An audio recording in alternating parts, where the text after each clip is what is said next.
What's going on, ladies and gentlemen? I would like to welcome you all to another edition of Wayne's Perspective, where we operate in discipline, decency, integrity, and respect. And I'm coming through with another video just for you. And speaking of which, that brings me to today's video, which is going to be for the wrestling fans. So shout out to my fellow wrestling fans, especially if you've been supporting wrestling for as long as I have. So shout out to y'all. I think y'all going to like this particular one. So today I was just randomly thinking about the first ever and really only Rock versus Goldberg match from Backlash 2003. Now, at this point, I was still watching WWE. I was watching Raw and I was watching SmackDown.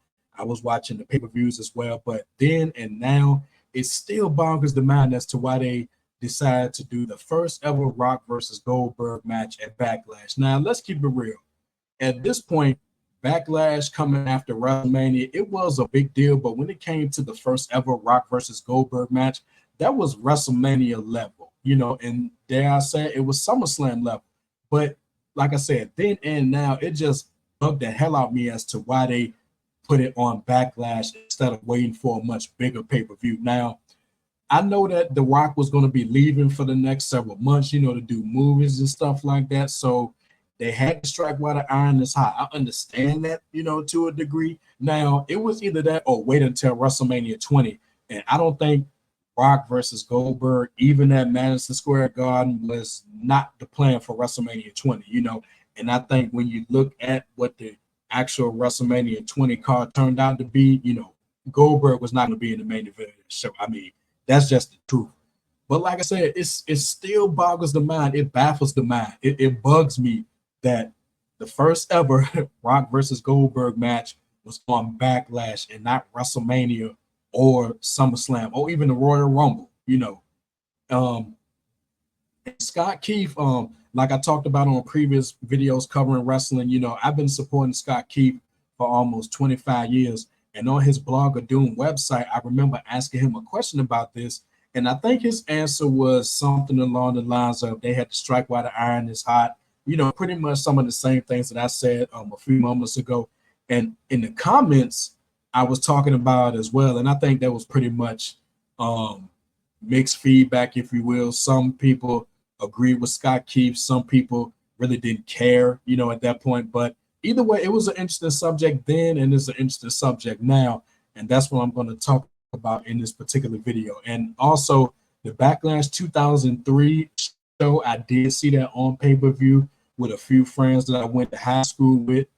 We had a good time that night, mainly because that was one of the few times that we were able to watch a pay-per-view live. Now, they did watch WrestleMania 19 together, but I missed that one. I can't recall why.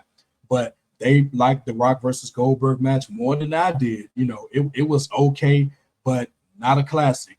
So we're going to get into that right now. But without further delay, I'm going to go ahead and reference Scott Keith's book, Wrestling's Made Men, Breaking the WWE's Glass Ceiling.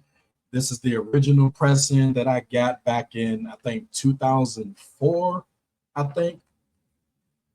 All right, so I'm going to read verbatim here from pages 1 through 3, just to add some additional context to this particular match. Like I said, still can't believe they gave this away at Backlash 2003, but I digress. All right, bear with me. Like I said, this is going to be from pages 1 to 3. 1 to 4. That's what I meant. All right, so here we go. Our story begins as all great ones do, with a big, bald Jewish guy. When we last left off, it was WrestleMania 19 in Seattle way back in 2003, and Steve Austin worked what would turn out to be his retirement match against The Rock. Original plans for that event were a bit different. However, as Vince McMahon was trying to do a very un-Vince-ish thing and bring in an established name to push as his next big star and next big foil for son-in-law Triple H, namely Bill Goldberg. So let me stop right there. WrestleMania 19 was definitely a very good show, definitely one of the more underrated WrestleManias. When I think about the 5 big matches on that show, they were pretty good. Shawn Michaels versus Chris Jericho was a classic. Even the Hogan McMahon match, which the promotion was centered around, and that's why I did such a low buy rate, because instead of promoting something else. They promoted that as the main event, and the results spoke for themselves. But it was a good match, and I think many people probably still remember that. Let's see, Steve Austin versus The Rock. And like Scott Keefe said, that was his retirement match. Yes, his retirement match. I don't consider what he did with Kevin Owens at a couple of WrestleManias ago. I don't consider that an actual comeback match. So for all intents and purposes, that Steve Austin Rock match from WrestleMania 19, that was Austin's retirement match, unofficial or not, and taking out the Triple H Booker T match, which should have been better than what it was, but it wasn't, and everybody remembers the storyline leading into that match, and I don't even want to waste time going into that. And the main event with Kurt Angle versus Brock Lesnar was pretty good. Everyone remembers that finish when Brock Lesnar tried to do a shooting star press and he nearly broke his neck, had a concussion, Now, had he hit that, then yeah, we'll still be talking about it today. But instead, I'm sure most longtime fans remember that and what could have happened, And that match with Brock Lesnar and Kurt Angle, it was pretty good. Now, they would have a much better match in that Iron Man match on SmackDown on the September 18th edition of SmackDown. That was pretty good. And it was a bit better than their SummerSlam 2003 match as well. And I can't forget about the triple threat match they had at Vengeance along with the Big Show. That was a great match too. Probably one of the more underrated triple threat matches from that particular era. So, yeah, so I just wanted to talk about that. But yeah, overall, WrestleMania 19, even though the buy rate was low, the show itself was pretty good, top to bottom. Was it better than WrestleMania 17? Hell no. But it still was a good match. I mean, it still was a good show. Probably in the top 10 of the best WrestleManias of all time. So let's continue on with Scott Keefe's book. Normally, the modus operandi of the WWE's head cheese is to either develop talent internally and push them to the moon so they can justify their training system, or raid mid-level talent from the competition and also push them to the moon, usually to annoy Ted Turner. However, in the new world bereft of the WCW, there were no Ted Turners left to screw with, and thus everyone of value was already under contract. Unless, of course, they were as ludicrously rich that they had no real reason to continue any sort of, so ludicrously rich that they had no real reason to continue any sort of serious employment in wrestling. Goldberg was exactly that sort of fellow. Back in 2000, just after the period when he was at his hottest as a draw, the WCW signed him to a contract that can only be adequately described as ironclad and very lucrative, quote unquote.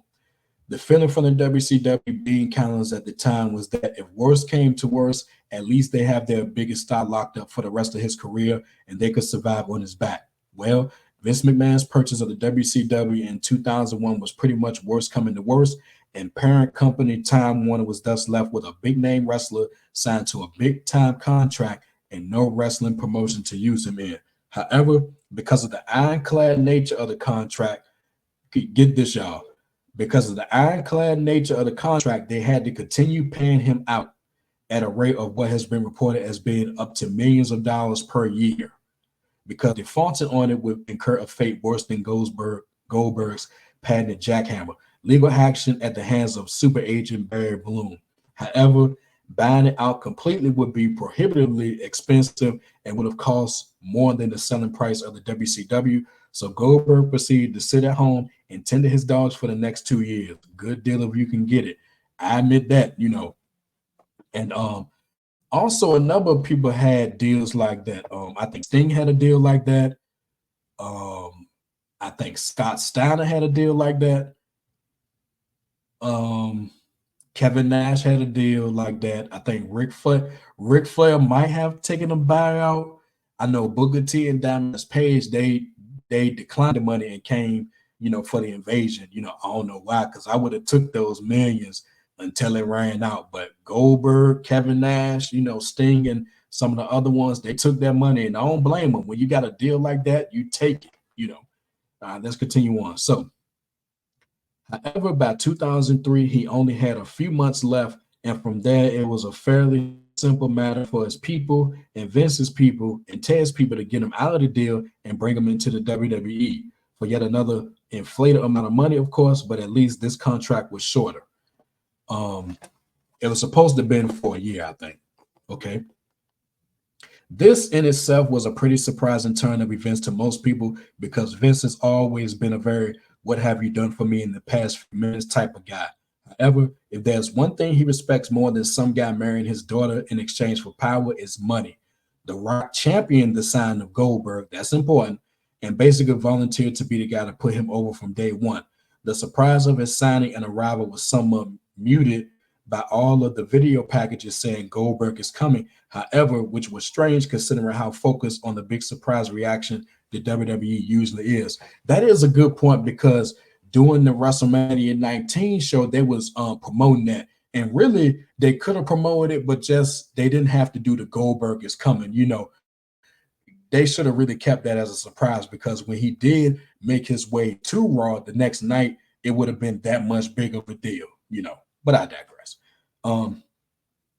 To take advantage of Goldberg's presumed popularity and build him up as the next babyface for the company, Rock took one for the team and turned himself heel in early 2003, altering his image into that of a big Hollywood celebrity who thinks of himself as too big for wrestling. The part about being too big for wrestling, of course, hit closer to the truth than anyone behind the scenes probably would have liked, but said that the best characters in wrestling are the real person turned up to 11 anyway. Rock was also sporting a weird tribal tattoo across most of his shoulders and half of his torso, representing his roots and documenting his life to that point.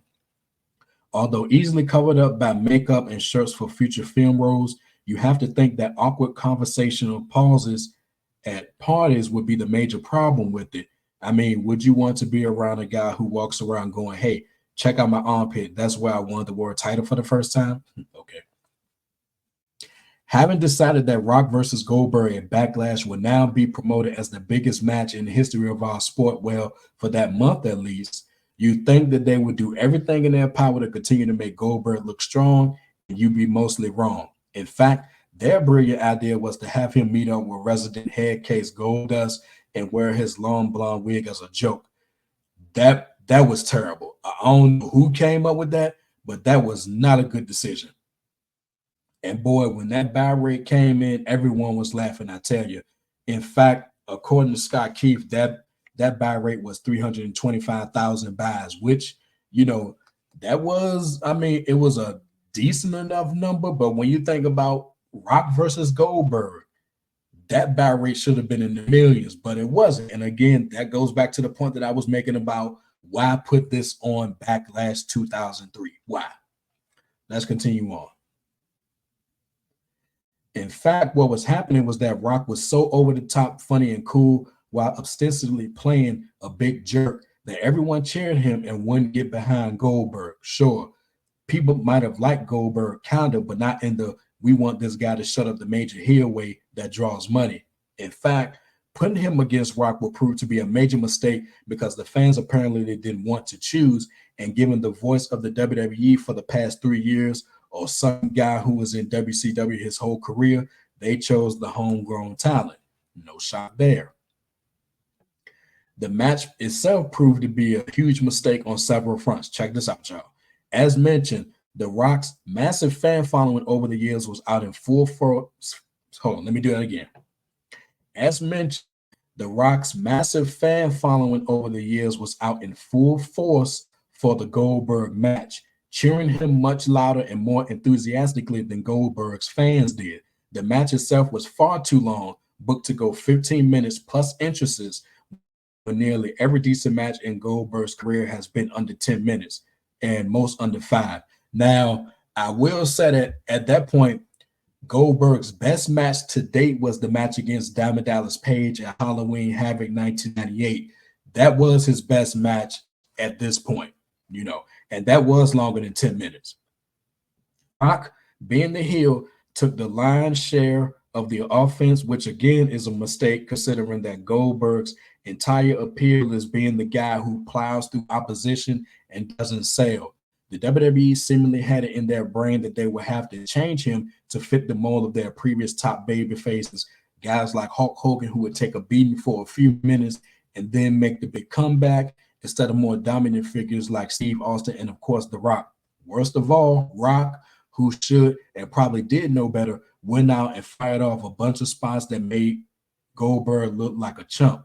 For example, playing possum long enough to sucker him into a spear and then getting out of the way and making matador gestures to mock him. Another example was when he used Goldberg's own spear against him, then popped up and played to the crowd while Goldberg had to lie there and sell for him. The message was pretty clear for both cases. Rock was saying without words, "You are stupid for cheering this guy on when I'm much cooler than him." They didn't even do the spot with the sharpshooter correctly, as the super powerful Goldberg went for the ropes to break out of the move instead of the more visually impressive counter whereby he would power out of it. The faulty booking concluded with Goldberg taking a people's elbow, which has long been one of the silliest spots in wrestling, and instead of popping up like The Rock would, he kicked out of the move after a 2 count. Little things like that annoy me as a fan because it's really hard to get behind someone who is hyped as the next big thing and then booked to look that weak. Sure, Goldberg won the match, but he needed 2 spears to do it, and even then, Rock had time to stop and do a comedy bit while selling the first spear.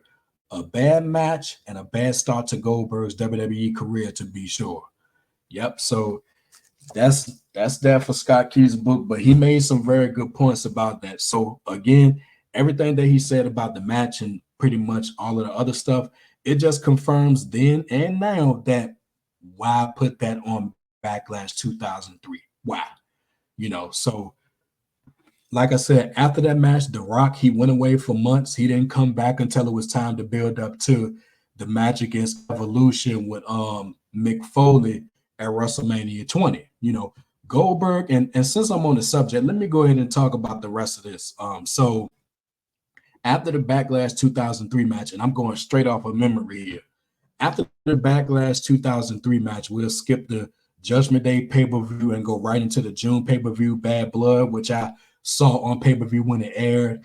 He had a match against Chris Jericho, which was pretty good, and that stemmed from some backstage heat that they had back in the day in WCW, like in late 1998 or something like that.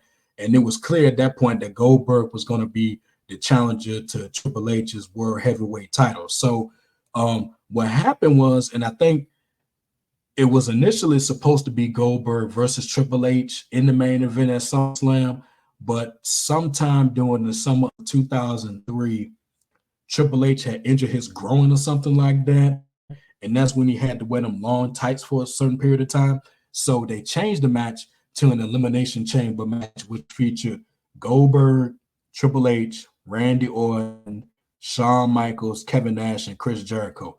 And the most notable things here is that this was the second Elimination Chamber match because the first one was at the 2002 Survivor Series, which also was for the World Heavyweight title. That was with Triple H, Shawn Michaels, Chris Jericho, Rob Van Dam, Kane, and Booker T. That was a good match too.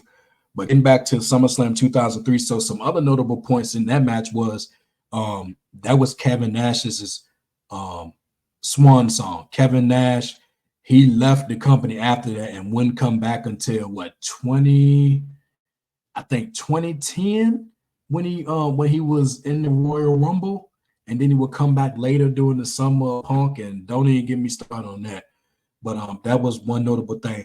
But I think the real notable thing in that match was how Goldberg was over with the crowd. I mean, they were waiting to see him win the Elimination Chamber match and become World Heavyweight Champion. But as we remember, Goldberg didn't win. He lost the match. And to this day, I still question why they had to put Triple H over in that match. I mean, the guy was injured, and plus he didn't really factor. Well, I take that back.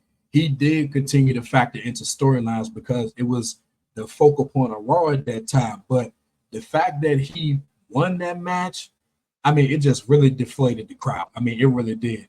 And somebody years ago said that when it comes to the big matches and the big pay-per-views and stuff like that, it's the big matches that people remember. People don't remember what happens after the fact. And that brings me to Unforgiven 2003.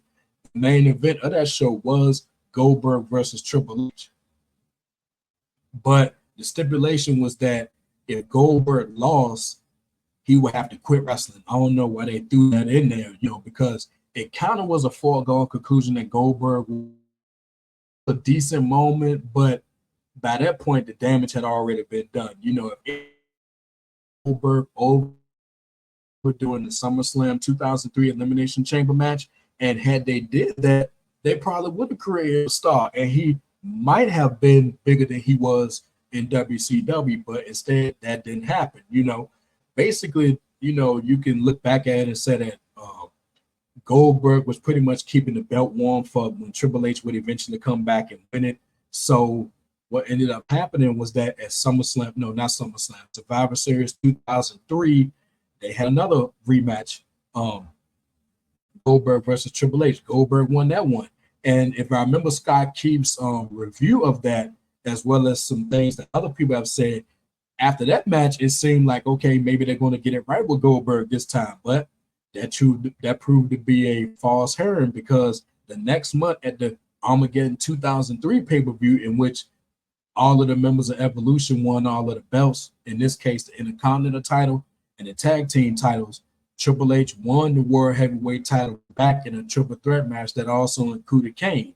So that right there pretty much ended whatever main event run that Goldberg had with the company. So then we get to the first few months of 2004.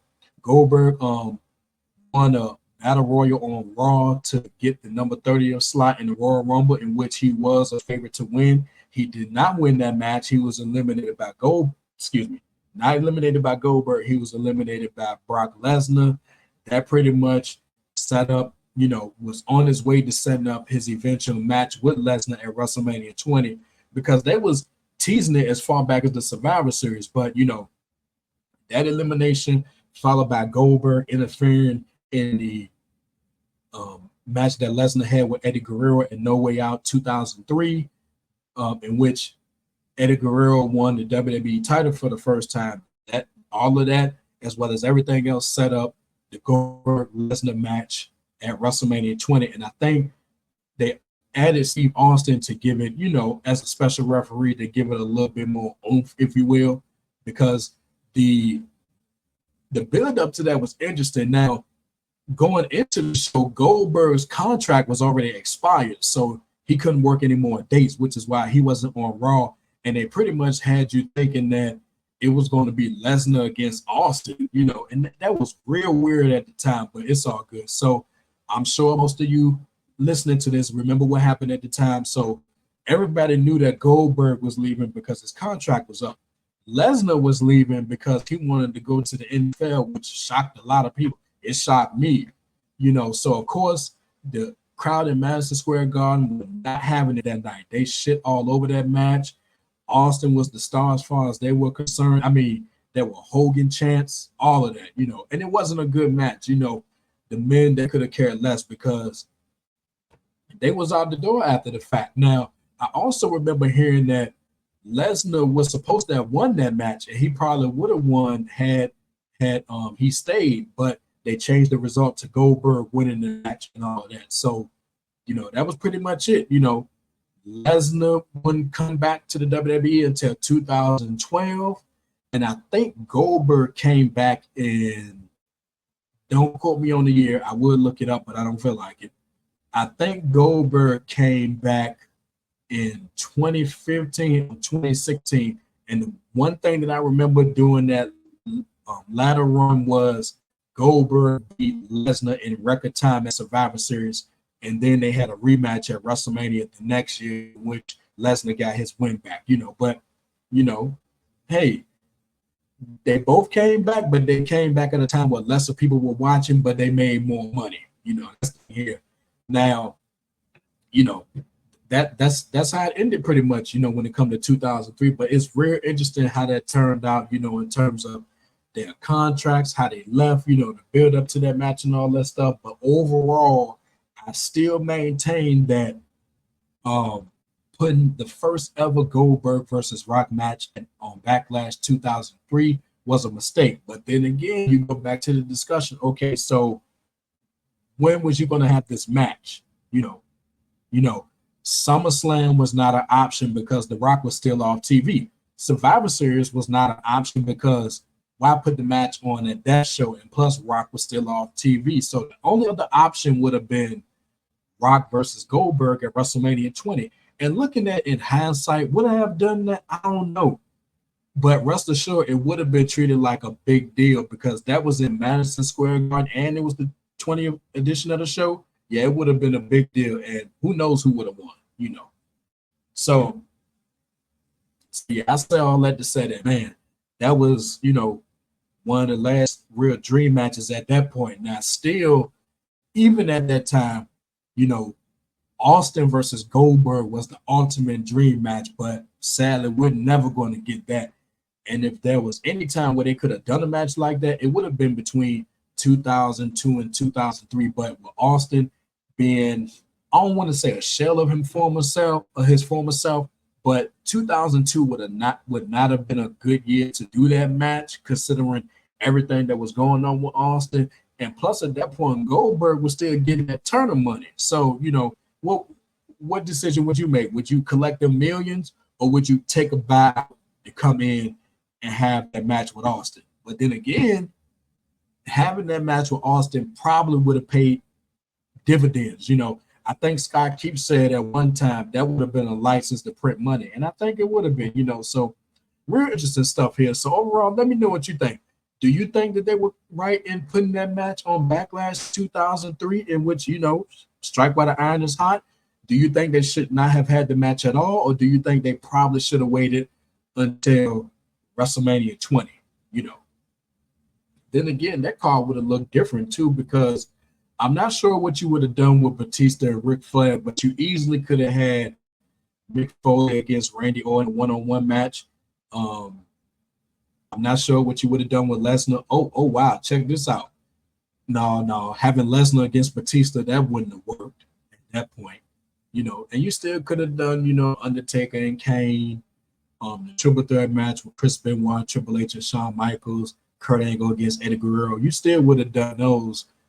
Question is, what would the main event have been? I mean, obviously it would have been Rock versus Goldberg, you know, but they really wanted to have that world title match as the main event. So I get that. But like I said, overall, let me know what y'all think, y'all. I think it was interesting that I went back and talked about this because, like I said, the first ever Rock versus Goldberg match, and it was at Backlash 2003. Just imagine them putting the first ever Austin versus Goldberg match at the Bad Blood show or Unforgiven that year. It wouldn't have been the same.